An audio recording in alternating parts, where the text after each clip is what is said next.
পূজা অর্চনার নিমিত্তে আজ এই হরিবাসরে হরিকথা কৃষ্ণ কথার আয়োজন। সকলে মিলে আমরা একটু ভক্তিযুক্ত চিত্তে হরিকথা কৃষ্ণ কথা সাধন করব। শাস্ত্র বলছে ভক্তি যার গোবিন্দ তার। ভক্তি ছাড়া, অনুরাগ ছাড়া, প্রেম ছাড়া সেই পুণ্যধন কখনো তো পাওয়া সম্ভব নয়। যেমন মনে করুন, এক হলো একটা সংখ্যা,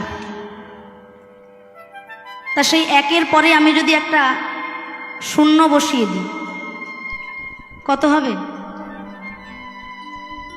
বাহ। তারপরে আরো একটা শূন্য দিলে বাহ, আরো একটা শূন্য দিলে বাহ। দেখুন, একের পরে পরে আমি যতগুলো শূন্য বসাচ্ছি সংখ্যার ভ্যালুয়েশন, সংখ্যার মান কিন্তু ধীরে ধীরে ততটাই বেড়ে যাচ্ছে।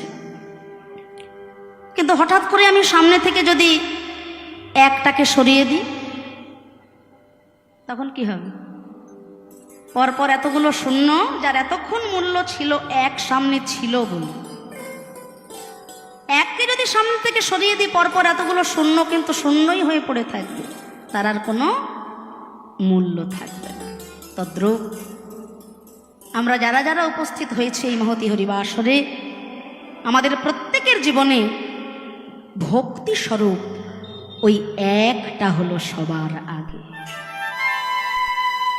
এই ভক্তি স্বরূপ একটাকে সামনে রেখে শূন্যরূপী আড়ম্বরগুলো আমরা যত বাড়াবো ভগবান তত খুশি আসবেন, তত সামনে আসবেন, তত খুশি হবেন, তত এগিয়ে আসবেন। কিন্তু সামনে থেকে যদি ভক্তিরূপী একটা সরে যায় বাবা, শুধুমাত্র শূন্যরূপী আড়ম্বরে আমার গোবিন্দ মেলে না। তাই যদি হবে, তাহলে দুর্যোধনের ঘরে কিসের অভাব ছিল? কত রাজভোগ, কত মিষ্টান্ন,